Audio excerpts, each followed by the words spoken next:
আমার নবীর মদিনা শরীফের ভিতরে যাইয়া এক ওয়াক্ত নামাজ পড়লে এক ওয়াক্তের সওয়াব 50,000 ওয়াক্তের সওয়াব পাইয়া যাইবা। শুধু তাই নয় রে বাবা, আল্লাহর কাবা ঘরের মধ্যে যাইয়া একবার যদি তুমি এক ওয়াক্ত নামাজ পড়ো 1 লক্ষ ওয়াক্তের সওয়াব তোমার আমল নামায় দিয়া দিবে।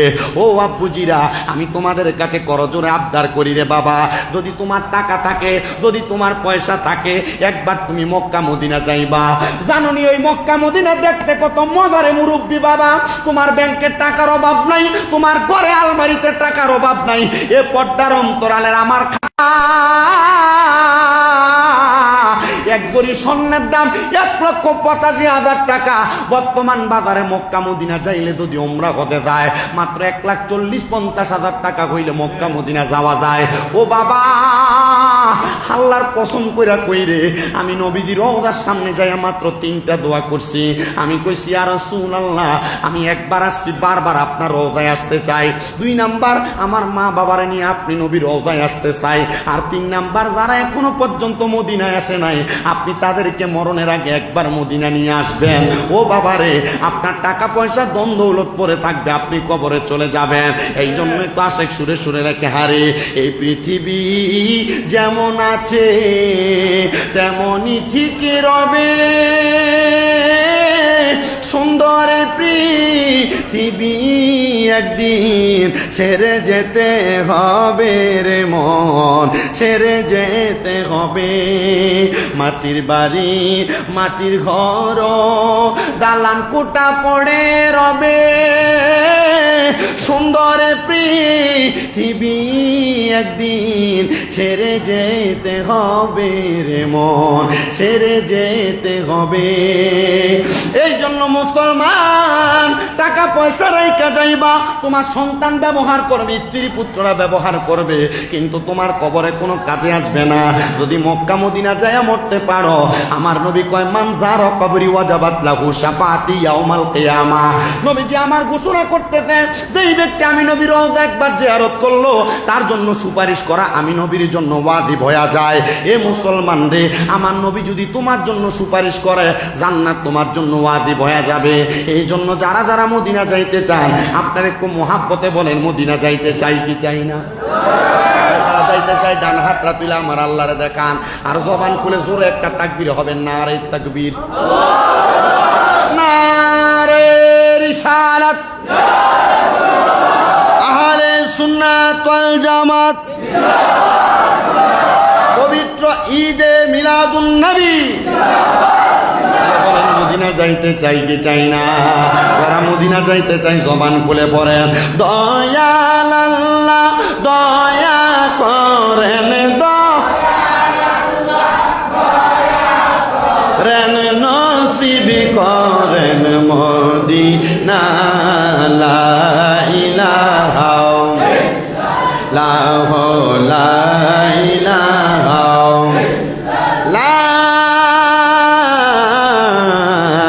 ইলাহা ইল্লাল্লাহ মুহাম্মাদুর রাসূলুল্লাহ সাল্লাল্লাহু আলাইহি ওয়াসাল্লাম। ও বাবারা, আপনারা বলেন, আমাদের সবার জীবনে গুনাহ আছে না নাই? আমি স্বীকার করতেছি, এই খাট্টার মাহফিলে, এই মসজিদের মধ্যে আপনারা যত মানুষ আছেন, আপনাদের সবার চাইতে বেশি গুনাহ আমি শামীম রেজার। আমি শামীম রেজার গুনাহ যদি আপনারা দেখতেন, আমার মাহফিলের মধ্যে আপনারা প্রধান বক্তা বানায়া বসাইতেন না। ও বাবা, এই এলাকার মধ্যে ঢুকতে দিতেন না। আল্লাহ তাআলা আমার গুনাহগুলা গোপন করে রাখা। মুরব্বী বাবারা, আপনি একটাবার চিন্তা করে দেখেন, আপনি দুনিয়ার কর্মব্যস্ততায় যায়া গুনাহ করতে করতে আপনার কলবটা মরে গেছে, এত গুনাহ করেছেন, আপনার গুনার কারণে আপনি আপনার সন্তানকে মুখ দেখাইতে পারবেন না। যদি আপনার গুনাহ যদি আপনার সন্তান দেখতো, আপনার বাবা বলে পরিচয় দিত না। খাট্টা এলাকার আমার যুবক, এ যুবক ভাই, তোমার জীবনের গুনাহ যদি তোমার মা দেখতো, তোমার সন্তান বলে পরিচয় দিত না। মোবাইলের মাধ্যমে বিভিন্ন সোশ্যাল মিডিয়ার কপি লিঙ্কের মধ্যে যা তুমি গুনাহতে লিপ্ত হয়ে যাও। এই পর্দার অন্তরালের আমার মা, আম্মু জিরা গো, তোমার জীবনের গুনাহ যদি তোমার স্বামী দেখতো, তোমার স্ত্রী বলে পরিচয় দিত না। আল্লাহ, গুনাহ করলাম, বড় অন্যায় করলাম, আপনি কি আমার জীবনের গুনাহ মাফ করবেন না? আমার আল্লাহ কয়, বান্দা অশকুর নিয়ামাত আল্লাহি আলাইহিম ইন কুনতুম ইয়াহু তা'বুদুন। আল্লাহ কয় বান্দা তোমরা আমি আল্লাহর নিয়ামতের শুকরিয়া আদায় করো যদি তোমরা আমি আল্লাহর ইবাদত করো। আরে আমাদের গুনাহগুলা গোপন রাখছে আল্লাহ, এটা আল্লাহর সবচাইতে বড় নিয়ামত। আপনি যদি এই গুনাহ লয়ে রাস্তা দিয়ে হাঁটতেন, মানুষ আপনারে বাজে বলতো, মানুষ আপনারে মন্দ বলতো।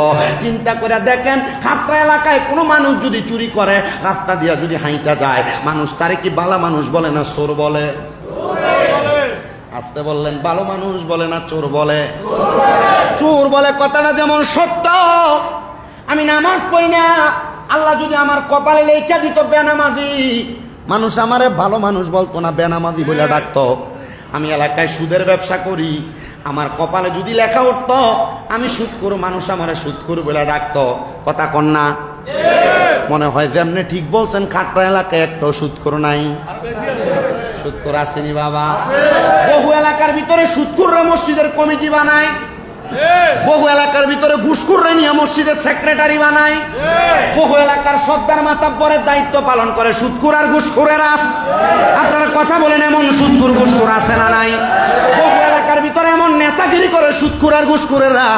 আপনারা যদি হ্যাঁ বলেন এটা ঠিক, আপনারা যদি না বলেন তবু এটা ঠিক। আপনারা বলেন বাবা, এমন সাপ্তাহ সুদি, মাসিক সুদি, বাৎসরিক সুদখোর সমাজে আছে না না? এটা সুদখোরে সুদখোর সুদখোর। কিন্তু বর্তমান সমাজ বড় আপডেট হয়ে গেছে, সুদের টাকা এখন আর বেড়াইত লাগায় না। এবারের কাছে যদি কয় কাকা 1 লাখ টাকা দেওয়া যায়নি, একটু দেখেন না, এবার আমার কাছে নাই তো চাষির কাছে ছায়া দেখ। চাষির কাছে গেলে চাষি কয় আমার কাছে আমার বইনি দিছিল, তার কটা টিয়া চাইলা দিবার লাগিয়া 1 লাখে বছরে বছরে 30,000 টাকা সুদের টাকা খায়। আপনারা বলেন এমন সব সুদখোর বাংলার সমাজে আছে না না? ও মুসলমান, শুধু বেরিয়ে সুদ খায় না রে, এই সুদের ব্যবসা বর্তমান সমাজে আবার সাপ্তাহ সুদের সিস্টেম হয়ে গেছে। সুদ আবার ডিজিটাল সিস্টেম। বলে হুজুর কেমন ডিজিটাল সিস্টেমের সুদ? এই সুদটা ডিজিটাল হওয়ার মাধ্যম হইল এখন আর নিজেরা এলাকায় সুদের টাকা চালায় না, সুদের টাকা এলাকায় চাললে মানুষ সুদখোর কইব। এটার ব্যাংকে নিয়ে নতুন নাম দিছে ডিপিএস। কথা কয় না?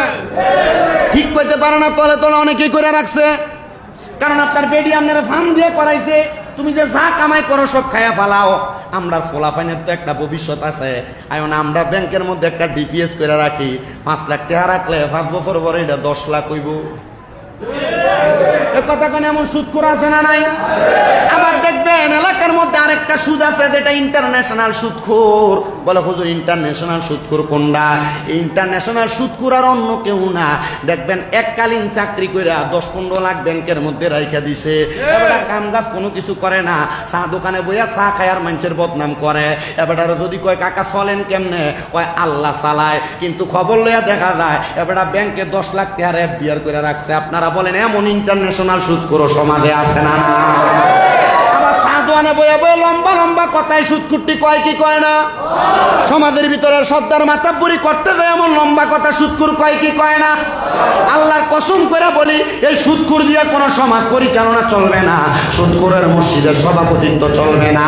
সুদখোর ঘুষখোর হারামখোর পায়বাতিদার জমি দখল করে খায় এমন ব্যক্তিদের সমাজের মধ্যে কোনো দায়িত্ব থাকতে পারে না। কথা কন না ঠিক কিনা? ঠিক কিনা? আছে সুদখোর? কম না বেশি? আমার সাবজেক্ট দিচ্ছেন মা বাবার খেদমত। আল্লাহর কসম, গত বছর আমার মাহফিল হয়েছে 315টা। 315-এর ভিতরে 278টা মাহফিলে শুধু সাবজেক্ট মা বাবার খেদমত। ওই দেখছে মা বাবার ওয়াজ করি আর কান্দি, জেনে যায় খেদমত। এটা ওয়াজ, এটা ওয়াজ, এটা। আমি আপনাদের কাছে ফরিয়াদ জানাই, এই সুদ নামক হারাম ব্যবসা থেকে আপনারা দূরে থাকবেন, দেখবেন আপনার উন্নতির কোনো অভাব নাই। আল্লাহ তাআলা আমাদের কেমন হারাম থেকে বেঁচে থাকার তৌফিক দান করুক। মুহাব্বতের আওয়াজে বলেন না আল্লাহুম্মা আমিন। দুনিয়ার মুসলমান, যদি আল্লাহ তোমার কপালে লেখা দিত তুমি সুদখোর, মানুষ তোমার সুদখোর বলে ডাকতো, গুনাহগার বলে ডাকতো, আল্লাহর দরবারে লাখ লাখ শুকরিয়া আল্লাহ তাআলা আমাদেরকে এটা করেন নাই। আল্লাহ আপনি আমার গুনাহগুলা গোপন রাখছেন। ও বাবা রে, আমার গোপনের গুনাহগুলা কেমনে মাফ হইব? আল্লাহর নবী কয় লিকুল্লি শাইইন সাকালা, প্রত্যেকটা বস্তুকে পরিষ্কার করার এক একটা যন্ত্র আছে। সাহাবায়ে কেরাম একটা ডাক দিয়া বলি, ইয়া রাসূলুল্লাহ, নবী গো, ও দয়ার নবীজি, আপনার উম্মত যে এত গুনাহ করবে, আপনার উম্মতের কলবের মধ্যে গুনার দাগ পড়ে যাবে, এই গুনাহগুলা কেমনে পরিষ্কার করব?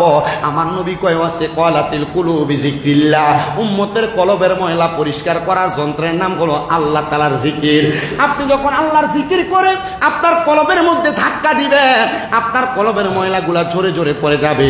শুধু তাই নয় রে বাবা, আমরা যারা সুন্নি আছি, আমরা জিকিরের মধ্যে আল্লাহর ওলিদের সম্মান আজমতের কথা বলি, আমরা মাঝে মাঝে আল্লাহর ওলিদের শান গাই।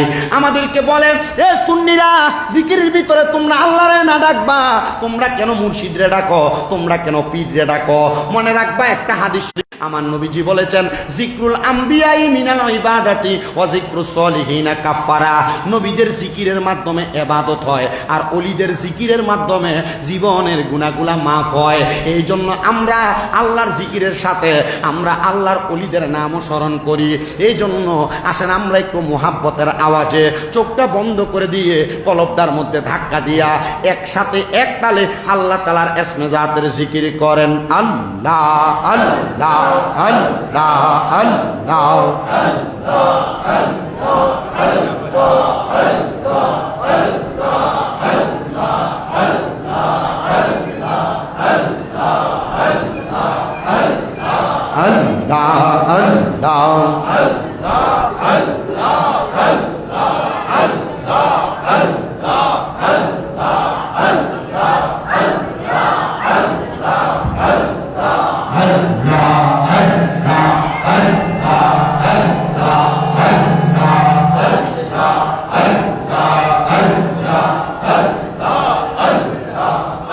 দয়াল নবী বিনে গো আপন বলতে কে নাই জগতে, মারহাবা আল্লাহ।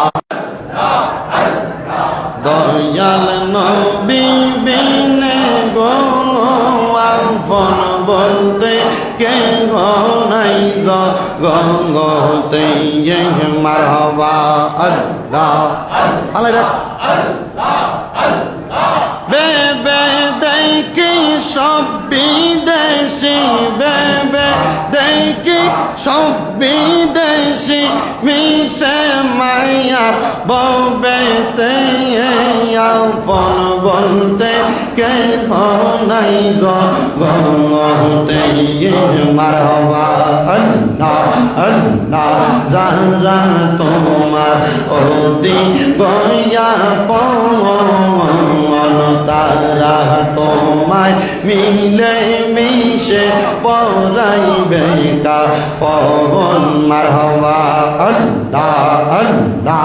মাটির নিচে করবে দাফন, মাটির নিচে করবে দাফন, গড়ে থাকতে দিবে না আপন বলতে কে নাই জগতে, মারহাবা আল্লাহ আল্লাহ।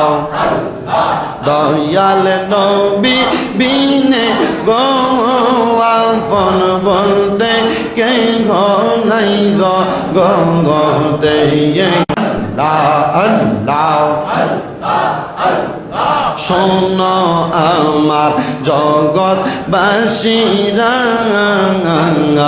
নবীর নামটি দিনে রাইতে কইর সাধনা, মারহাবা আল্লাহ আল্লাহ। রাইখ ভক্তি চরণ সেবা ঠাই দিয় চরণ তলে, আমার বলিবায় কে মনে, মারহাবা আল্লাহ। আমার বলিবা ছাতুরি কে মনে, মারহাবা আল্লাহ আল্লাহ। বেবে দেখি সব বিদেশি, মিশে মায়ার ববেতে বলতে কে নাই জগতে, মারহাবা আল্লাহ আল্লাহ।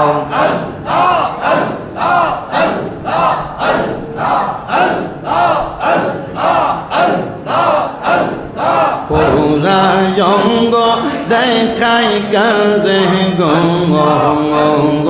মারহাবা আমি যার ও রাধে হে না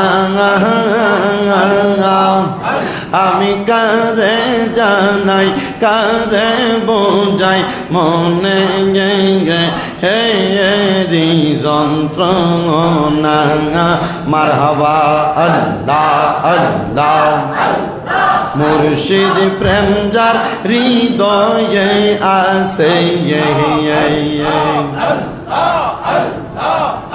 আরে সেই জঙ্গন যে মরে না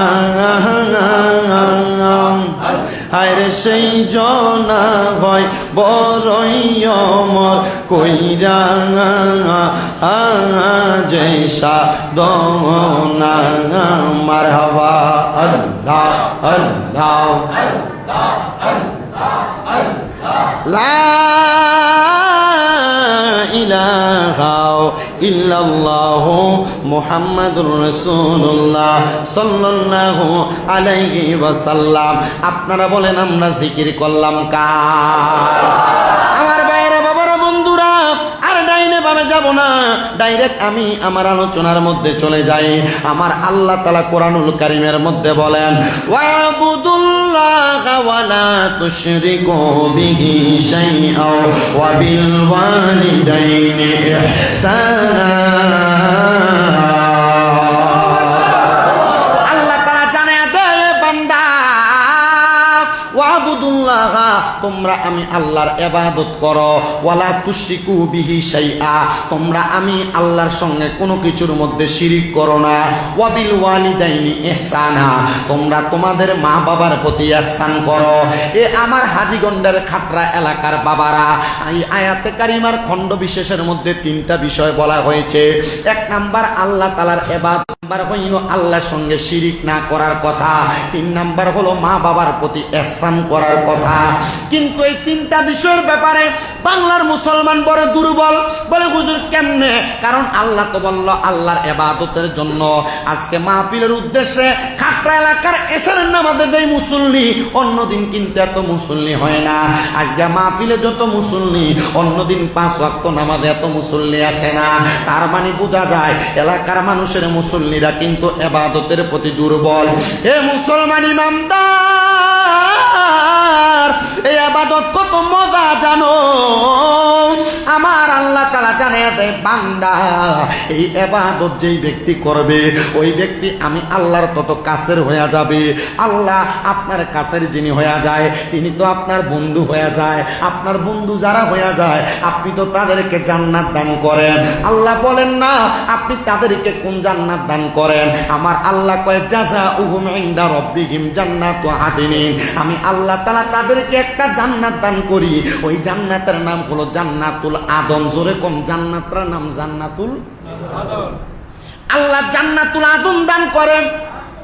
আমার এই খাট্টা এলাকার পর্দার অন্তরালের আমার মা নামাজ যে আদায় করেন, রোজা রাখেন, হজ যে করেন, যাকাত যে দেন, দান সদকা যে করেন, মাহফিল যে করতেছেন, আল্লাহ তাআলা আপনারে কোন জান্নাতে দিব? পার্মানেন্টলি একটা জান্নাতের কথা তো আল্লাহ তাআলা বলছে। আল্লাহ কয় বান্দা ওই জান্নাতের নাম হলো জান্নাতুল আদন। আল্লাহ জান্নাতে যে দিব ওই জান্নাতটা দেখতে কেমন? আমার তো জান্নাত দেখতে বড় মন চায়। আল্লাহ দুনিয়ার জমিন থেকে আপনি আমার জান্নাতের লোভ দেখে নামাজ পড়াইবেন, জান্নাতের লোভ দেখে রোজা রাখাইবেন, জান্নাতের লোভ দেখে দান সদকা করাইবেন। তা আমি যে জান্নাতে যাব, আল্লাহ আমার জান্নাতটা দেখতে কেমন একবার আপনি আমারে বলেন না? এ আমার হাজীগঞ্জের খাট্টার বাবারাম, আপনারা বলেন এলাকার কোনো মানুষ যদি দোকানের মধ্যে যায় একটা দোকান ভাড়া নেওয়ার জন্য, অথবা হাজীগঞ্জ শহরের মধ্যে যায় একটা বাসা ভাড়া নেওয়ার জন্য, বাসার মালিক যদি বলে বাসার ভাড়া লাগবে 10,000 টাকা, আপনি কি বাসাটা না দেখে 10,000 টাকা রাজি হবেন? বাসাটা কেমন না যাই না 10,000 টাকা রাজি হবেন? সাহাবায়ে কেরাম আমার নবীরে প্রশ্ন করে, মনোযোগ, আপনাদের কষ্ট হচ্ছে? আপনারা যদি বলেন কষ্ট হচ্ছে, আমি আমার বয়ান শেষ করে দিব। আমি যত তাড়াতাড়ি শেষ করব তত তাড়াতাড়ি বাড়িতে যাব। আমার আম্মু অসুস্থ, আজকে 4 মাসের উপরে বিছানায় পড়া। আমি আমার ছোট ভাইরে কইছি আম্মু খাড়ে তুই নিচে ঘুমাইবি। আব্বারে কইছে আপনিও আছেন, আমি আসার আগ পর্যন্ত আপনারা ওনার সাথে থাকবেন। আমার আম্মা যখন অসুস্থ হয়েছে প্রথম 2 মাস আম্মা খাটে ঘুমাইছে, আমি আম্মার পাশে নিচে ঘুমাইছি। আমি আমার এই হাত দিয়ে আমি আম্মার প্রস্রাব পায়খানা পরিষ্কার করছি। আমি কামেল 2য় বর্ষে পড়ি কুমিল্লা আলিয়া মাদ্রাসা ফিকাহ। আমি বলি না যে এলেম দিয়ে ওয়াজ করি, আমি এতটুক বলি আমি আমার মা বাবার পায়ে সুমা দিছি, আল্লাহ আমার এলেম সিনাতে দান করছে। আমি এখানে স্বাভাবিকভাবে আসি নাই। আপনারা শুধু আমার আম্মার জন্য দোয়া করবেন। ডাক্তার বলছে 6 মাস সময় লাগবে। আমি বলছি 6 মাস সময় আমার কাছে ব্যাপার না, তবে আমার আম্মা যে অসুস্থ হয়ে পড়ে রয়েছে আল্লাহর কাছে বলছে, আল্লাহ আমি জানি না আপনি কেন আমার আম্মার অসুস্থ বানাইছেন, হয়তো আমাদের কোনো গোপন গুনার কারণে বানায় রাখছেন, তবে আল্লাহ আমি জানি লা ইউকাল্লিফুল্লাহু নাফসান ইল্লা উসআহা, আপনি কারো সাধ্যের বাহিরে কোনো কিছু চাপায় দেন না। আল্লাহ হয়তো আমার সাধ্যে আছে আমার মা অসুস্থ হয়ে পড়ে থাকবে আর আমি এটা সহ্য করতে পারবো, এজন্য আপনি আমার মার অসুস্থ বানাইছেন। আল্লাহ আপনি অসুস্থ করতে পারবেন। আল্লাহ এখন থেকে আর এটা নিয়ে পরোয়া করি না, আমরা ওষুধ খরচ চালামু আর আপনি ভালো করবেন। আপনারা দোয়া করবেন না? আর আপনাদের এই দোয়া, আমার মা বাবার এই দোয়ায় আমার 6টা মাদ্রাসা চলে। শামীম রেজা মাহফিলে আসার আগে কত বদনাম হবে, কিন্তু শামীম রেজার মতো একটা মাদ্রাসা করে দেখানোর মতো একটা ফিলার নাই এলাকায়। কথা কি ঠিক আছে? আমার মাদ্রাসা যাবেন, দাওয়াত দিয়ে গেলাম কুমিল্লা চকবাজার নূরপুর সমুনিতে আমার তাহফিজুল কোরআন মাদ্রাসা, 6 মাদ্রাসা মিলেয়া 1170 জন ফোলাফান, যারা রাস্তার ভিতরে ফোলাফান নিয়ে আন্দোলন করে। আমি যদি 1170 জন ফোলাফান লইয়া কুমিল্লা বিশ্বরূপটা ব্লক করে আমার পক্ষে সম্ভব নেই। না বলে সম্ভব?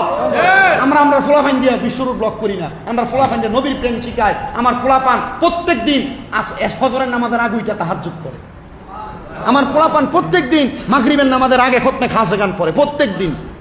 পুরা দেশবাসীর জন্য আমার বাচ্চারা দোয়া করে, আপনারা আমার বাচ্চাদের জন্য দোয়া করবেন, করবেন ইনশাআল্লাহ, করবেন ইনশাআল্লাহ। আমার আম্মার জন্য খাস করে দোয়া করবেন। আমার বাচ্চাদেরকে গতকালকে বলছি, তোরা আমার আম্মার লাগিয়া একজন এক পারা করে পড়বি। ফোলাফাইনের 1 পারা পড়তে সময় লাগে 10 মিনিট। 30টা হাফেজ সাহেবকে কইছি তোরা ভাবতি না দৈনিক 1 পারা করে পড়তি, হুজুর 100 মারহাবা কম।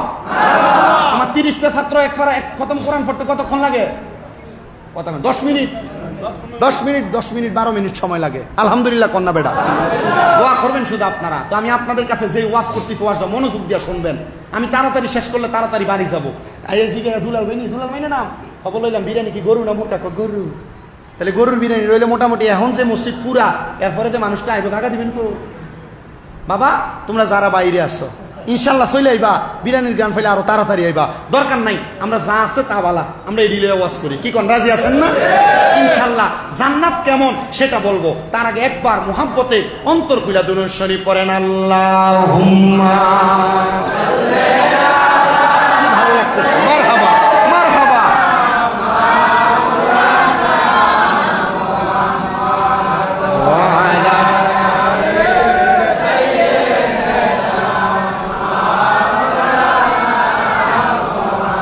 तेरे नस्ल पाक में है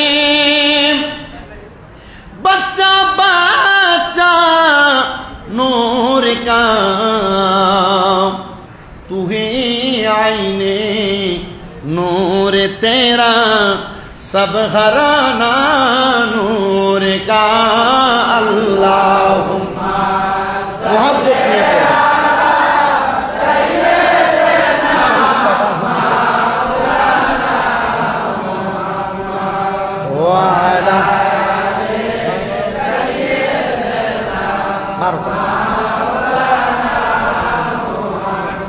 আমার মুসলমান হযরতে আনাস ইবনে মালিক রাদিয়াল্লাহু তাআলা আনহু হাদিস বর্ণনা করেন। হযরত আনাস বলে আমি আমার নবীর দরবারে 10 বছর খাদেম ছিলাম। আমার নবী রাহমাতুল লিল আলামিন নবী, আমি নবীজিকে প্রশ্ন করলাম ইয়া রাসূলুল্লাহ, আল্লাহ যে জান্নাত দিবে ওই জান্নাতটা দেখতে কেমন? আমি তো জান্নাতটা দেখতে চাই।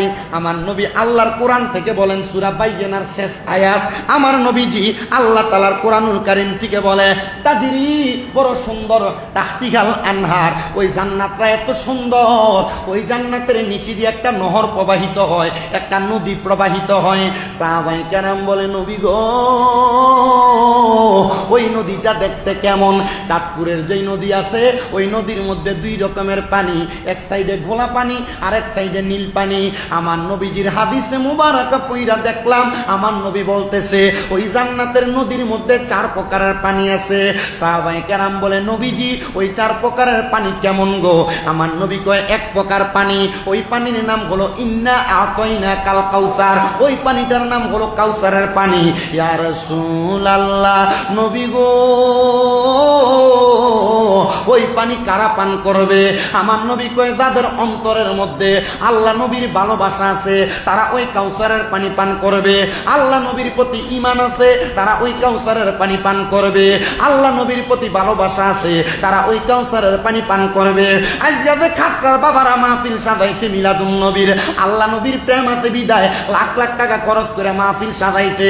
আমরা একটা বিশ্বাস করি, আজকে এই মিলাদুন নবীর মাহফিলের উসিলায় আমরা যদি মারা যাই, মরার পরে ওই কবরের মধ্যে রাহমাতুল আলামিন নবী আমাদেরকে নবীর কুল মুবারকে নিতে পারে কি পারে না? এই খাট্টার বাবা নবী আমার জানাইয়া দেয় 3-2 নাম্বার ওই জান্নাতের নদীর মধ্যে আরেকটা পানি আছে, ওই পানিটার নাম হলো সারাবান তাহুরা। ইয়া রাসূলুল্লাহ, নবী গো ওই সারাবান তাহুরা কারা পান করবে? আমার নবী কয় যারা দুনিয়াতে কোনোদিন পরের হক মেরে খায় নাই, যারা দুনিয়াতে কোনোদিন পরের সম্পদ লুণ্ঠন করে নাই, পরের হকের প্রতি লোভ করে নাই, তারা ওই সারাবান তাহুরা পান করবে। 3 নাম্বার ওই জান্নাতের নদীর মধ্যে আরেক প্রকার পানি আছে, ওই পানিটার নাম হলো জান্নাতের লাবান দুধ, ও জান্নাতে পান করবে। আমার নবী কয়ে যারা কোনোদিন তাদের জবান দ্বারা ফায়সা কথা বলে নাই, মিথ্যা কথা বলে নাই, পরেরকে গালি দেয় নাই, ওই মানুষগুলা জান্নাতের দুধ পান করবে। ইয়া রাসূলুল্লাহ, এবার 4 নাম্বার জান্নাতে কি আছে? আমার নবী কয়ে জান্নাতের নদীর মধ্যে এবার আছে জান্নাতের মধু।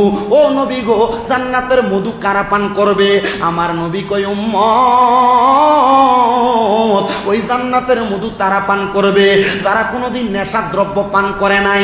এই এলাকার নেশাখোর তুমি যে নেশা করো, এই এলাকার ইয়াবাখোর তুমি যে ইয়াবা পান করো, এই এলাকার গাঞ্জুটিরা তোমরা যে গাঞ্জা খাও, এটার কারণে তোমার নিজের ক্ষতি হয়। আল্লাহ দোহাই দিয়া বলি রে, এমন নেশার কাজের মধ্যে তুমি যাও না।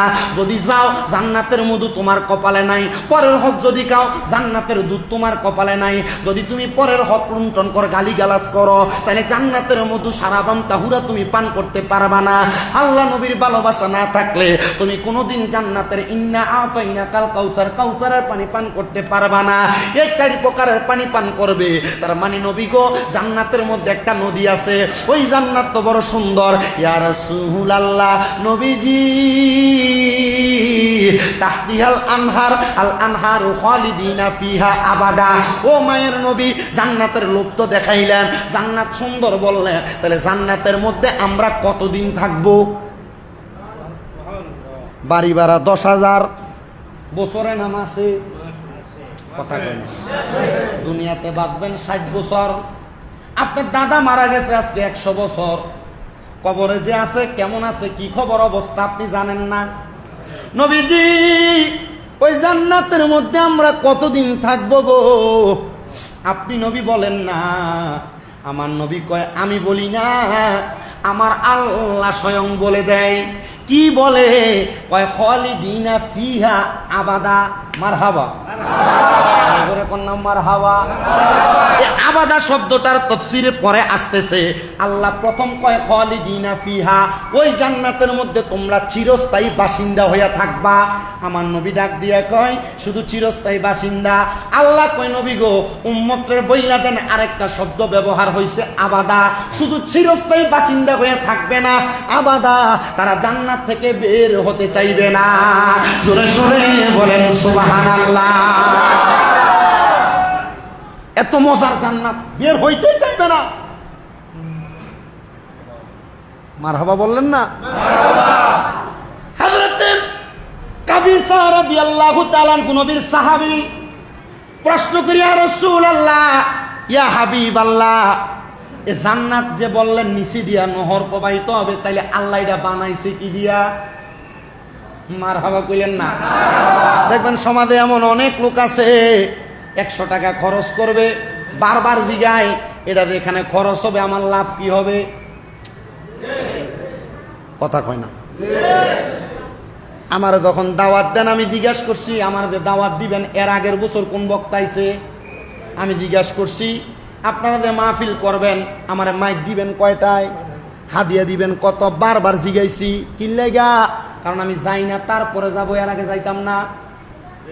আল্লাহর নবী সাহাবায়ে কেরাম জিগায়, ও নবী, জান্নাত যে বানাইছে আল্লাহ কি দিয়া বানাইছে? কয় স্বর্ণের একটা ইট, রূপার একটা ইট দিছে, মাঝখানে লাল ছোট ছোট ইয়াকুত পাথর, জামারুত পাথর দিয়া আল্লাহ তাআলা জান্নাত বানাইছে। এত সুন্দর, এত সুন্দর, এত সুন্দর নবী গো, কেমন সুন্দর! আর মানুষ কেমনে প্রবেশ করবে? বলে মানুষ বিসমিল্লাহ বলে ফুলসেরাতের রাস্তার মধ্যে ডান পা দিবে, বাম পাটা আলহামদুলিল্লাহ বলে যখন ফেলবে, চোখটা খুলে দেখবে জান্নাতের মধ্যে প্রবেশ করেছে। এত সুন্দর মেহমানদারি জান্নাতের মধ্যে প্রবেশ করলে আমার আল্লাহ তাআলা মাছের কলিজা দিয়া জান্নাতীদেরকে মেহমানদারি করবে। জোরে সরে বলেন সুবহানাল্লাহ। ইয়া রাসূলুল্লাহ, ইয়া হাবিবাল্লাহ, বুঝতে পারলাম। তাহলে বলেন না ওই জান্নাতে কারা কারা থাকবে? আগে বলছি জান্নাতের ওই শরাব কে কে খাবে, এবার নবী আমার বলতেছে ওই জান্নাতে থাকবে দুই প্রকারের ব্যক্তি। ইয়া রাসূলুল্লাহ নবী, কোন দুই প্রকারের ব্যক্তি থাকবে? এবার আমার আল্লাহর কোরআন বলে রাদিয়াল্লাহু আনহুম ওয়া রাদু আন, ওই জান্নাতের মধ্যে যেই দুই প্রকারের ব্যক্তি থাকবে, এক প্রকার ব্যক্তি হলো যাদের প্রতি আমার আল্লাহ সন্তুষ্ট হয়েছে, আর যারা আমার আল্লাহর প্রতি সন্তুষ্ট হয়েছে। আপনারা হাজীগঞ্জের খাট্টার মানুষ বলেন, আপনারা সবাই আল্লাহর প্রতি খুশি না বেজার? আপনারা সেই জান্নাতে যাবেন, কিন্তু বাবা শুধু আপনি খুশি থাকলে হবে না, আল্লাহ তো আপনার প্রতি খুশি থাকা লাগবে। ও আল্লাহ, আপনি কেমনে খুশি হন? আল্লাহ কয় আমার নবীর মাধ্যমে, রাদার রব্বি ফি রিদাল ওয়ালিদাইন, মা বাবার খুশিতে আমি আল্লাহ খুশি হই, মা বাবার সন্তুষ্টিতে আমি আল্লাহ সন্তুষ্টি হই। সাখাতুর রব্বি ফি সাখাতিল ওয়ালিদাইন, মা বাবার অসন্তুষ্টিতে আমি আল্লাহ অসন্তুষ্ট হয়ে যাই, মা বাবার অখুশিতে আমি আল্লাহ অখুশি হয়ে যাই, মা বাবার নারাজে আমি আল্লাহ নারাজ হয়ে যাই। আল্লাহ তাহলে বোঝা গেল আপনারা যদি খুশি করা লাগে, আপনারা যদি সন্তুষ্ট করা লাগে, আগে আমি আমার মা বাপরে সন্তুষ্ট করা লাগবে। এ খাট্টার বাবা, আমি জানি না আজকের মাহফিলে কে বসছেন, আপনাদের মারে ধমক দিছেন, আপনার বাবারে ধমক দিছেন, আপনার মা বাপরে জুদা করে দিছেন। যুবক বাইরে, মুরব্বী বাবারে, মা বাপরে কেউ যদি জুদা করে দিয়া থাকো, মা বাপরে কেউ যদি আলাদা করে দিয়া থাকো, দাও তোমার পা গুলা আমার সামনে দাও, আমি শামীম রেজা জিব্বা দিয়া তোমার পাও পরিষ্কার করে দিব। কেন জানো? কারণ মা বাবার মনে কষ্ট দিয়া আমি শামীম রেজা না, সারা বাংলাদেশের বড় আলেম দিয়া ওয়াজ করাইবা, এ ওয়াজ দিয়া কোনো লাভ হবে না। আল্লাহর দোহাই লাগে রে যুবক, আল্লাহর দোহাই লাগে রে মুরব্বী বাবা, তোমরা অনেকে মা বাবার মনে কষ্ট দিয়া রাখছো, একটা ধমকের মাধ্যমে আম্মা আব্বারে কষ্ট দিয়া রাখছো, তোমরা মা বাপরে আলাদা করে দিছো। মা বাপ সকালবেলা এক ভাইয়ের ঘরে ভাত খায়, দুপুর বেলা আরেক ভাইয়ের ঘরে ভাত খায়, সন্ধ্যাবেলা আরেক ভাইয়ের ঘরে ভাত খায়। এমনও আছে এলাকার মধ্যে মা বাপরে ভাত খাবা নিল, এলাকায় মেল করা লাগে, ফদাইনারে ডাইকা বিচার করা লাগে। কারণটা কি? বলে তারা তিন ভাই মা বাপের খাওয়ায় না, দুই ভাই খাওয়ায়, এক ভাই খাওয়ায় না। সন্তান নারে না, মা বাপ তোমারে যে মানুষ করছে, মা বাপ যে তোমারে গর্বে নিছে, তোমারে গর্বে মানিয়া বড় কষ্ট করছে, কেমনে তুমি ওই মারে বাদ দাও না? কেমনে তুমি ওই বাবারে ধমক দাও? ওই বাবা নিজে না খেয়ে তোমারে খাওয়াইছে। মা 10 মাস 10 দিন যখন গর্ভে ধারণ করছে, তুমি সন্তানের জন্য মা বড় কষ্ট করছে, পেটের বেদনায় তুমি একবার ডান দিকে লাঠি দিছ, একবার বাম দিকে লাঠি দিছ। আমি জানি রে, আজকে এই খাট্টার মাহফিলে এমন অনেক বাবারা বসছেন, আপনাদের সন্তান হয়তো আপনাদেরকে কষ্ট দেয়, সন্তানের কাছে মনে হয় চায়া চায়া টাকা নেওয়া লাগে। এ সন্তানের দল মা বাবার মনে কষ্ট দিয়া মক্কার ঘরে যে হজ করবা, কোনো লাভ হবে না। মদিনায় যে সালাম দিবা, কোনো লাভ হবে না। খাট্টার মসজিদে তাহাজ্জুদ করবা, কোনো লাভ হবে না। আল্লাহর দোহাই লাগে রে বাবা, ওই মা বাবার মনে কষ্ট দিও না। কেউ যদি কষ্ট দিয়া থাকো, আজকে আমার সাথে ওয়াদা করো, এখান থেকে বাড়িতে যাইয়া মার পায়ের মধ্যে ধরবা, বাবার পায়ের মধ্যে ধরবা, ধরে বলবা মা আল্লাহর রাস্তায় আমি সন্তানরে মাফ করে দেন। মা বাপ যতক্ষণ পর্যন্ত বলছে তোমারে মাফ করে দিছি, ততক্ষণ পর্যন্ত মা বাবার পা পাও ছাইরো না। বলে হুজুর মা বাবার পাও ছাড়বো না, এটা কেমন কথা বলেন? আমরা এলাকায় অনেক মৌলবী সাহেবরা ফতুয়া দেয় মা বাবার পায়ে ধরলে এটা শিরিক হয়, মা বাবার পায়ে ধরলে বেদাত হয়। না রে সন্তান, না, মা বাবার পায়ে ধরলে শিরিক বেদাত হয় না। আমি শামীম রাজা এমনে বক্তা হই নাই, আমি শামীম রাজা এমনে ওয়াজের স্টেজে বসি নাই, এমনি চেয়ারে বসে ওয়াজ করি না। আমি আমার মুখগুলা দিয়া আমার মার পায়ে চুমা দিছি, আমার আব্বার পায়ে চুমা দিছি। আমি যেদিন আমার আব্বার পায়ে চুমা দেই, আমার আব্বা বসে দেখ ফোলা কি ফাগলামি করে। আমি যেদিন আমার মার পায়ে চুমা দিছি, আমার একটা ভিডিও ম্যান ছিল, সে আমার সাথে থাকতো। সে আমারে কয় আপনারে মানছে হাতে চুমা দেয়, আপনারে মানছে কপালে চুমা দেয়, আপনি দিয়ে আপনার আম্মার পায়ে চুমা দেন। আমি কইছি রে, আমি আমার মায়ের কদমে চুমা দিয়া আম্মার কদমে ছোট থাকার কারণে আল্লাহ আমার দেশ জাতির কাছে বড় বানায়। আপনারা বলে মা বাবার কদমে ছোট হইলে ওই সন্তানকে আল্লাহ তাআলা বড় বানাইতে পারে কি পারে না?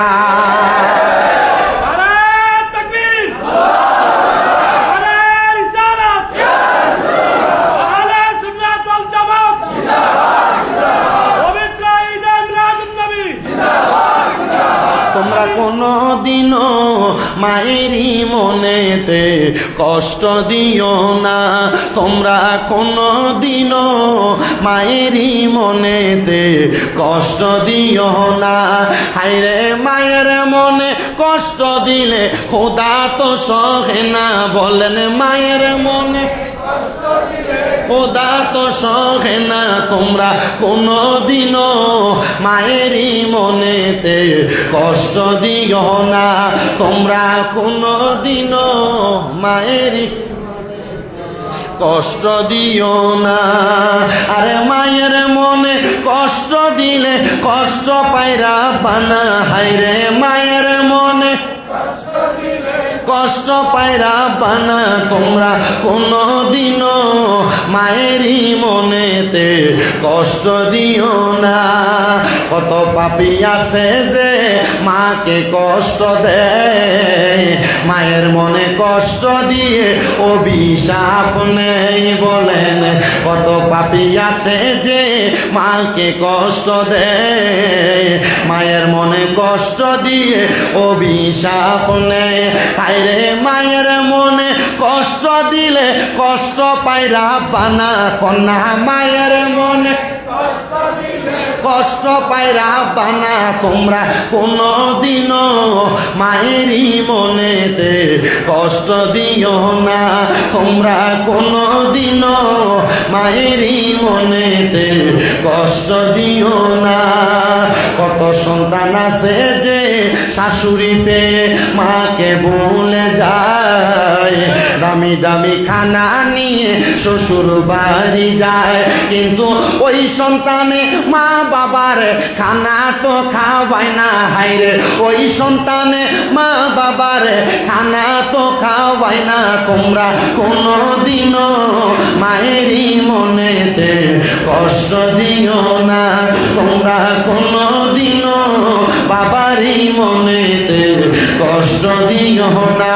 হায়রে মা বাবার কষ্ট দিলে খোদা তো সহে না। বলেন মা বাবার কষ্ট দিলে খোদা তো সহে না। তোমরা কোনো দিনও মা মনেতে দুনিয়ার মুসলমান আজকে খাটরার মাহফিল কবুল হবে কিনা এটার গ্যারান্টি কেউ দিতে পারবে না।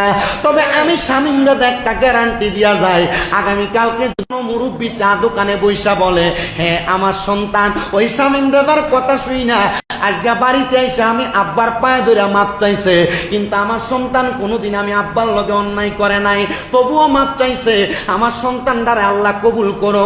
মনে রাখবারে খাট্টার বাবা, আম্মা আব্বার পায়ে ধরলে দাম কমে না, আম্মা আব্বার পায়ে ধরলে সম্মান কমে না, আম্মা আব্বার পায়ে ধরলে দাম বাড়ায় দেয় আল্লাহ। ও বাবা, অনেকে চিন্তা করে হুজুর আমি আমার মা বাবার পায়ে ধরে মাপ চামু দূরের কথা, আমি তো 2 ঈদের সময় ওই মা বাবার পাঁচুয়া সালামি করি না।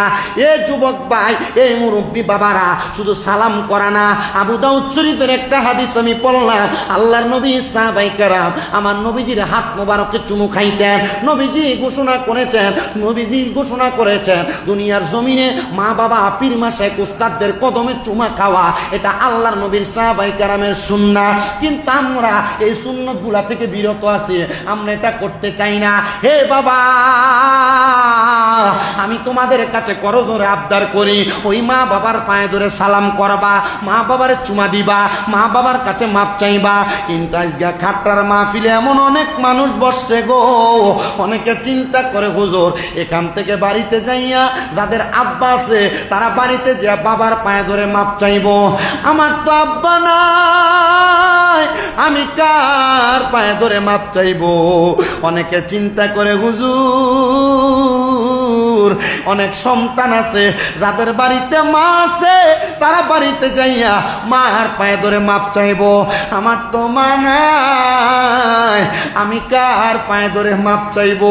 আজকে সকালবেলা এই খাট্টা এলাকার কোন ফুলাবানি দুবাই থেকে কল দিছে, কল দিয়া কান্নার জন্য কথা বলতে পারে না, ফোন দিয়া কয় হুজুর আজকে আমরা খাট্টার মাহফিলে আপনি যাবেন, আমার মাটার লাগে একটু মন বইরা দোয়া করেন।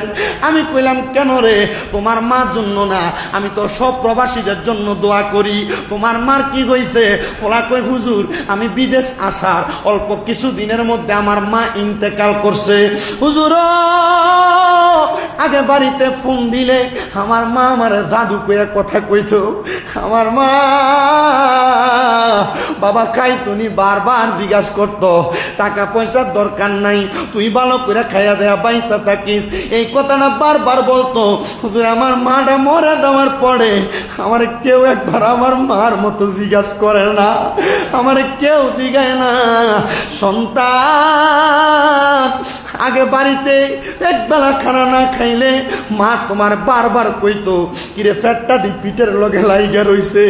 এখন মা কবরে 2-3 বেলা না খাইলে কেউ তোমার একবার জিজ্ঞাসা করে না। এ সন্তান, তোমার মায়ের মতো আপন তোমার দুনিয়াতে কেউ নাই। তোমার আব্বাকে তোমার দমক দিয়া বাড়িতে নিয়ে যাইতো, কোনো অন্যায় করলে বাপ বারবার ডাক দিত, তোমার কাছে মনে হইতো বাপ মনে হয় কানের কাছে ঘ্যান ঘ্যান করে। সন্তান রে, বাবা মারা দেওয়া সন্তানটারে জিগাও, এখন তারে কেউ একবার ডাক দিয়া বাড়িতে নেয় না, কেউ তারে দমক দেয় না, এখন তার কাছে তার জীবনটা জীবন মনে হয় না। এ সন্তান, তোমার বাপ মা তোমার বড় কষ্ট করে মানুষ করছে। আব্বা যান ঈদের দিনে নতুন কোনো জামা কাপড় কিনে নাই, তুমি সন্তানরে নতুন জামা কাপড় কিনা দিছে। মার কাপড়টা ছিঁড়া থাকতো, মা সিলাই করে পুরা থাকতো, মা তোমারে নতুন জামা কাপড় কিনা দিছে। আব্বা আম্মারে যদি জিগাইতাম কি গো আব্বা আপনি ঈদের দিন নতুন জামা কিনেন না, আব্বা উত্তর দিত এখন কি আর আমার ঈদের বয়স আসেনি, তোমরা এনে এখন ঈদ করবা। আব্বা পুরান পাঞ্জাবিটার আয়রন কইরা পড়তো, আব্বার কাছে যে টাকা নাই ফুতে আব্বারে আব্বা ফুতেরে বলতো না। কিন্তু সন্তান, এখন তোমার ঘরের টাকার অভাব নাই, ব্যাংকে টাকার অভাব নাই, আব্বারে 500 টাকা দিয়ে কিনে একটা লুঙ্গি পরাইতে পারো না, আব্বা কবরে কিলা বইব রে? তোরে লাখ লাখ টাকা দিয়া যদি তুমি তোমার টাকা দিয়া তোমার মা বাপরে সুখী না বানাইতে পারো, এ সন্তান,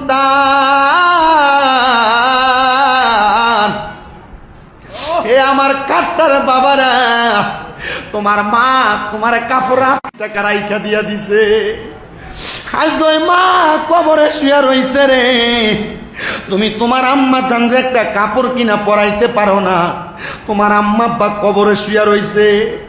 অনেকেরই তো প্রশ্ন, হুজুর মা বাপ যে মইরা গেছে গো, আমি আমার মা বাবার জন্য কোনো কিছু করতে পারবো নি, আমার মা বাপ মারা যাওয়ার পরে আমি সন্তানের কোনো দায়িত্ব আসেনি। এটা আমার প্রশ্ন না, এটা নবীর সাহাবাই কেরাম আমার নবীকে প্রশ্ন করছে। বনি ইসরাইলের বনু কুরাইশের একজন লোক আইসা আমার নবীরে প্রশ্ন করে, ইয়া রাসূলুল্লাহ হাল বাকিয়া মিন বিররি আবওয়াইয়া শাইউন আবার রুহুমা বিহি বাদা মাউতিহিমা, ইয়া রাসূলুল্লাহ আমাদের মা বাবা মারা যাওয়ার পরে কোনো দায়িত্ব আছে কিনা? সাহাবাই কেরাম আমার নবীরে প্রশ্ন করে, আমার নবী কয়ে কলা নাম, হ্যাঁ অবশ্যই দায়িত্ব আছে। ইয়া রাসূলুল্লাহ আপনি বলেন না দায়িত্ব কোনটা? আমার নবী কয় আসসালাতু আলাইহিমা, তোমার মা বাবা মারা যাওয়ার পর তোমার 1 নাম্বার দায়িত্ব মা বাবার জন্য দোয়া করা। কিন্তু বাংলাদেশে বহু মৌলবী সাহেব বাইরেছে, মা বাপ মারা যাওয়ার পরে জানাজার নামাজটা দিয়া লাশটা কান্দে লইয়া গুড়গুড়ে কবরস্থানে যায়, যদি কয় দোয়া করেন না কেরে, কয় বেদাত বেদাত। এই বেদাতটা মৌলবী, তোমার দাঁত নাই বিদায় তুমি বেদাত বলো।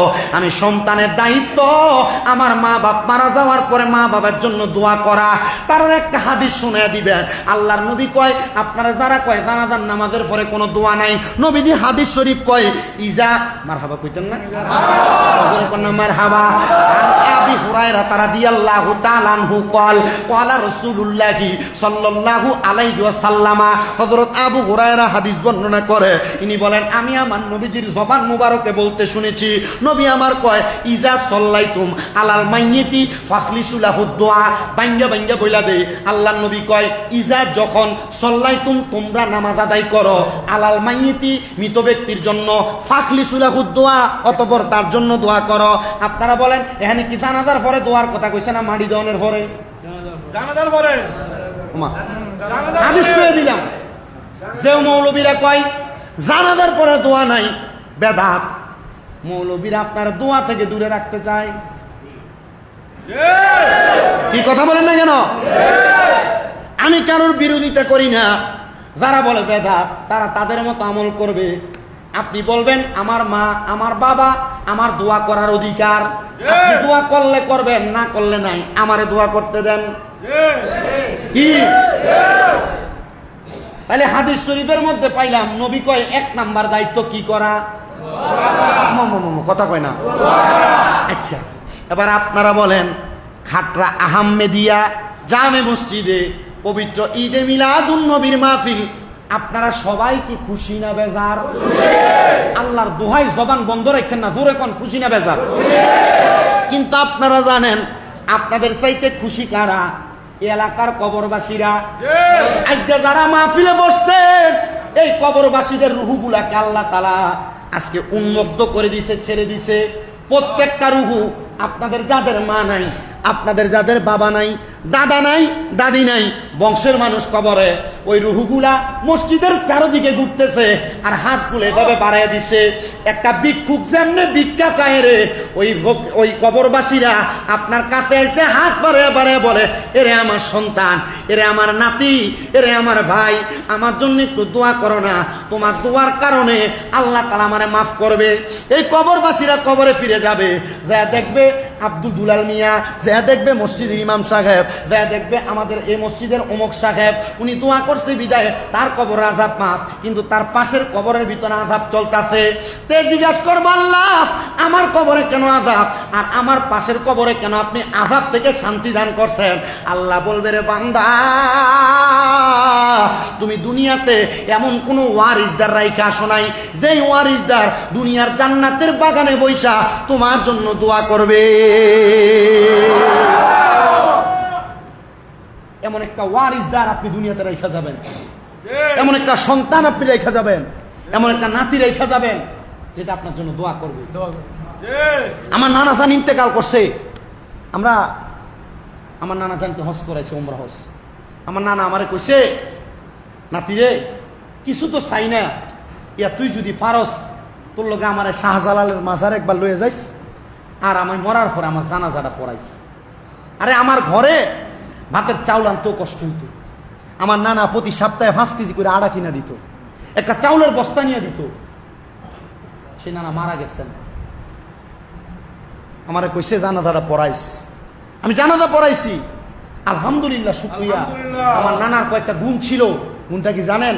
ছোট্ট একটা টং দোকান করতো, কোরআন শরীফ পড়তো আর কখনো কখনো নেয়ামুল কোরআন পড়তো। অজুটা ভেঙে গেছে, সাথে সাথে কোরআন শরীফটা জায়গায় রাইখা দোকানটা ফালাই দিয়ে চলে যাইত। আমি 1 দিন 2 দিন 3 দিন জিগেলাম নানা দোকানটা যে ফালাই দিয়া যান, মানুষ তো এটা সেটা নিয়ে যাইব, তো নিয়ে গেলে তা আপনার লস। আরে বেটা ফতম কয়েকদিন নিত, যখন মানুষ দেখছে আর বুঝছে আমি অজু করতে যাই, মানুষ বুঝা ফেলাইছে আমার এনতে চুরি করলে তার লাভ নাই, উল্টা লস। আমার হাতগুলাতে ধরে বলছে দোয়া করিস, আমার দাদু ইন্তেকাল করছেন, আমারে অনেক কষ্ট হয়েছে আমি পড়ালেখা করতে, ডাক দিয়ে আইনাই না কাজে পাঠাইছে আমার আব্বার সাথে। কিন্তু মরার আগে আমার দাদি শুধু কইছে যে তার একটু আনস না, তারাবির নামাজ চলে। আমার বাড়ি থেকে ফোন দিয়েছে, তোরে দেখতে কইছে, দৌড়ে যায় পানি দিয়ে আবার তারাবির নামাজে দাঁড়াইছে, আবার খবর আছে তোর দাদি তো মারা গেছে। বড় কষ্ট করছেন, কিন্তু আমি এটা বিশ্বাস করি আমি একজন নাতি, ওয়াজ মাহফিলে যায় দোয়া করি বিদায়, আল্লাহ হয়তো আমার দোয়া আর আপনাদের দোয়ার বরকতে আমার বংশের মানুষ আপনার বংশের মানুষকে মাফ করার ক্ষমতা আল্লাহর আছে না নাই? কথা বলেন না, আছে না নাই? এই বিশ্বাস নিয়ে আজকে আপনারা বসেন। যারা বাড়ি ঘরে আছেন আপনারা এসে দেখেন খাটরা আহমদিয়া মসজিদে প্রেমের একটা বাগান হয়ে গেছে। আশিকের রাসূলরা তাদের মার জন্য আর বাবার জন্য দোয়া করার জন্য বসে আছে। জোরে সরে পড়ি মারহাবা।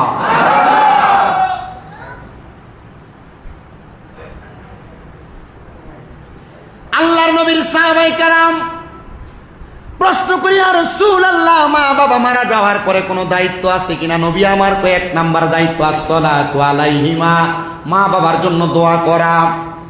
2 নাম্বার আল ইস্তিগফারু লাহুমা, আম্মা আব্বার জন্য ক্ষমা প্রার্থনা করা। মৌলভী সাহেবরা ফতোয়া দেয় 4 দিন না করা 40 করা, মানুষেরে খাওয়ানো এটা জায়েজ নাই।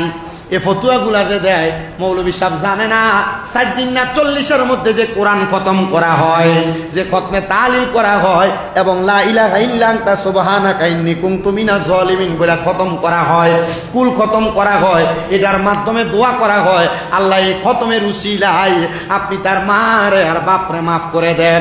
আপনারা বলেন এভাবে খতম করে দোয়া করলে আমার আল্লাহ মা বাবার কবরের আযাব মাফ করতে পারে কি পারে না? এরা ফতুয়া দিচ্ছে 4 দিনের খানা করা না যায়, 40-এর খানা করা না যায়। খবর লয়ে দেখেন 4 দিন না 40 এটার দাওয়াত দিলে এটা কাতারাইয়া বইয়া থাকে, কিন্তু এটা মানুষেরা খাওয়াইতে চান, এটা কিপটা নাম্বার 1। এরা উত্তর দিবেন আল্লাহর নবী বলছেন দুনিয়ার মানুষ শোনো, দুনিয়ার জমিনের মধ্যে থাইকা কোনো মানুষকে যদি তুমি খাবার খাওয়াও এটাই ইসলামের সবচাইতে সর্ব উত্তম কাজ, আর যদি সালাম দাও এটা ইসলামের উত্তম কাজ। এজন্য মা বাবার জন্য 40-4 দিনে কইরা রমজান মাসে কোরআন খতম করায়া দোয়া করতে আপনারা ভুলবেন না। এখন বাংলাদেশের মানুষ রমজান মাসে জাগে কোরআন তেলাওয়াত কোরআন খতম হইতে এগুলা ভুলে গেছে, এগুলা ভুলবেন না। কোরআন খতম করায়া দোয়া বকশিশ করে আল্লাহর দরবারে মা বাবার জন্য ক্ষমা প্রার্থনা করবেন। এটা আমার কথা না, আল্লাহর নবীর কথা। জোরে বলেন সুবহানাল্লাহ। নবী আমার বলে উম্মত 3 নাম্বার ওয়া ইনফাযু আহাদিহিমা, নবীজি 3 নাম্বার দায়িত্বটা কি? আমার নবী কয় 3 নাম্বার হলো মা বাবার ওয়াদা পূরণ করা। ইয়া রাসূলুল্লাহ, নবী গো মা বাবার ওয়াদা কি পূরণ করব আপনি বলেন না? আমার নবী কয় 3 নাম্বার, মা বাপ যদি কোনো ঋণ রাখে ঋণ পরিশোধ করবা, মা বাপ কারোর সাথে কোনো ওয়াদাবদ্ধ হলে ওয়াদা পূরণ করবা, এটা হলো তুমি সন্তানের দায়িত্ব। কিন্তু আমাদের সমাজের সন্তানেরা মা বাপ মারা যাওয়ার পরে লাশ মাটি দিতে দেয় না জায়গা ভাগাভাগি করার জন্য। মা বাপ মারা যাওয়ার পরে মরা লাশের চেয়ারে বসে রাইকা টিপসই লয়, এমন নজির সোনার বাংলাতে আছে না? না, গত 15 দিন আগে সোশ্যাল মিডিয়াতে দেখলাম এক লোক মারা গেছে, তার সন্তানেরা তাকে সোফার মধ্যে বসাইয়া হাতের মধ্যে থেকে টিপসই নিতেছে কাগজের মধ্যে, এটা বড় বড় বড় তা। সন্তান এই জন্য মা বাবা জন্ম দেয় নাই। সন্তান মনে রাখবা, ভাইয়ে ভাইয়ে জায়গা ভাগ করার আগে, বনে ভাইয়ে জায়গা ভাগ করার আগে, বনে বনে জায়গা ভাগ করার আগে হিসাব করে দেখবা বাবার কোন জায়গায় কত টাকা ঋণ আছে। আগে তুমি বাবার ঋণগুলা পরিশোধ করবা। বাবা কোনো ওয়াদা করেছে দোকান বাকি আছে কিনা খবর নিবে এলাকায়, বাবা যে দোকানে বসতো আগে দোকান বাকিটা পরিশোধ করবা। কেউ বাবার কাছে কোনো পাওনা আছে কিনা পাওনা পরিশোধ করবা। তার মানে তুমি সন্তানের এটা দায়িত্ব। আর যদি তুমি সন্তান বাবার ঋণ পরিশোধ না কইরা বাবার জায়গা সম্পদ তুমি ব্যবহার করো, তাহলে কবরের মধ্যে তুমি সন্তান জালেম হিসেবে আল্লাহর কাছে উঠবা। এটার দলিলটা তুমি নেওয়া লাগবে না।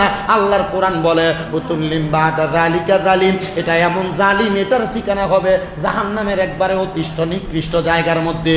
এই জন্য মা বাবার সম্পদ ভাগাভাগি করবা ভাই বোনের মধ্যে সমানভাবে, তবে মনে রাখবা এমন ভাবে ভাগ করবা মা বাবার ঋণ যেন পরিশোধ করা যায়। সাহাবায়ে কেরাম বলি ইয়া রাসূলুল্লাহ আর কি দায়িত্ব আপনি বলেন না? আমার নবী কয় 4 নাম্বার ওয়াসিলাতির রাহমিল্লাতি লা তুসালু ইল্লা বিহিমা।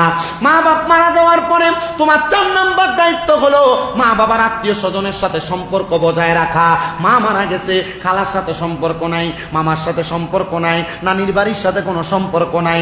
বাবা মারা গেছে, চাচার সাথে ফুফুর সাথে কোনো সম্পর্ক নাই, বাবার বাড়ির আত্মীয়র সাথে কোনো সম্পর্ক নাই। আমার নবী কয় না না না, ওয়াসিলাতির রাহমিল্লাতি লা তুসালু ইল্লা বিহিমা। মা বাপ মারা যাওয়ার পর মামা খালা ফুফু চাচাদের সাথে সম্পর্ক রাখবা। এটার কারণে তাদেরকে যখন ভালো বুড়া জিজ্ঞেস করবা, তাদেরকে যখন ভালো বুড়া খাওয়াইবা, আল্লাহ তাআলা তোমার মা বাবার কবরে ভালো খাবারের ব্যবস্থা করে দিবে। জোরে বলেন সুবহানাল্লাহ।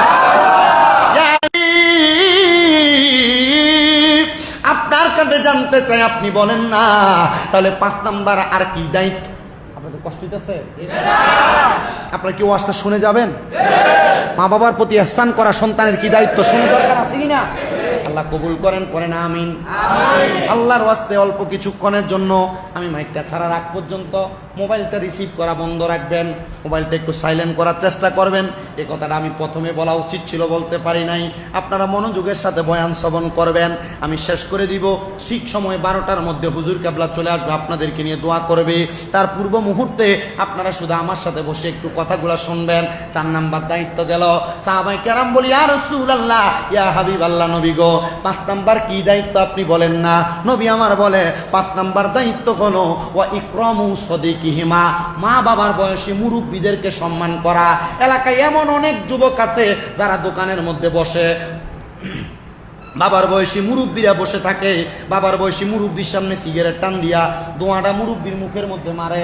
আপনারা কোন এমন বেয়াদব জাত ফোসা ফোলাফান এলাকায় আছে না নাই? কষ্ট দিতেছে আপনারা? বাবার বয়সে কোনো মুরব্বী ডাক দিতে এই জায়গায় যাইস না, ঝগড়া হবেন। পোলা ডাক দিয়া ধমক দিয়া বলে, আপনি কি বেশি বুঝেন, চুপ করে বয়ে থাকেন, বলে মুরব্বীরে দমায়া দেয়। মায়ের বয়সী মুরব্বী ঘরের মধ্যে ঘরে ঘরে ঝগড়া লাগলে আপনারা ডাক দেয়, রে বাবা ঝগড়া করিস না, আপনি মুরব্বীরে বুন্নি কইয়া কুটনি বুড়ি কইয়া কইয়া ধমক দিয়া রাখেন। না না না, আপনি যদি আপনার বাবার বয়সী মুরব্বীদেরকে সম্মান করেন, মায়ের বয়সী মুরব্বীদেরকে সম্মান করেন, আল্লাহর নবী বলে এদেরকে সম্মান করার কারণে আল্লাহ তাআলা তোমাদেরকে জান্নাতের মধ্যে জায়গা করে দিবেন তো দিবেন।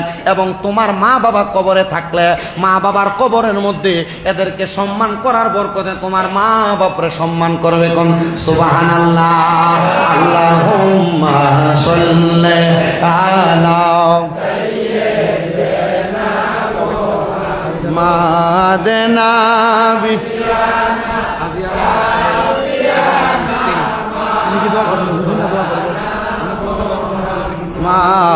মাদাল্লাহ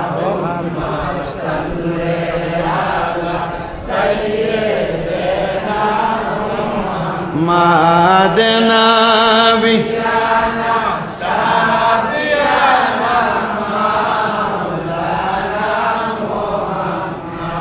হাদিস শরীফ থেকে 5টা জিনিস শিখলাম। মা বাবা মারা যাওয়ার পরে সন্তানের 5টা দায়িত্ব। 1 নাম্বার দোয়া করা, 2 নাম্বার ক্ষমা প্রার্থনা করা, 3 নাম্বার মা বাবার ওয়াদা ঋণ পরিশোধ করা, 4 নাম্বার মা বাবার আত্মীয়দের সাথে সম্পর্ক ঠিক রাখা, আর 5 নাম্বার মা বাবার বয়সী মুরব্বীদেরকে সম্মান করা। এটা করলে কেমন লাভ একটু শুনুন। হযরত রুসাইফা নামক আল্লাহ তাআলার একজন খাস বান্দা ছিল, যার বাড়ি ছিল ইরাকে। কোথায়? যার বাড়ি ছিল ইরাকে।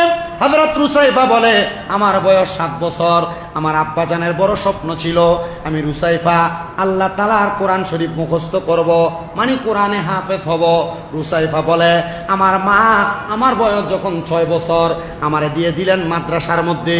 আমি মাদ্রাসার মধ্যে পড়ি, কোরআনুল কারীম মুখস্থ করি। আমি রুসাইফার আব্বাজান আমি মাদ্রাসায় ভর্তি হওয়ার পর ইন্তেকাল করেছি।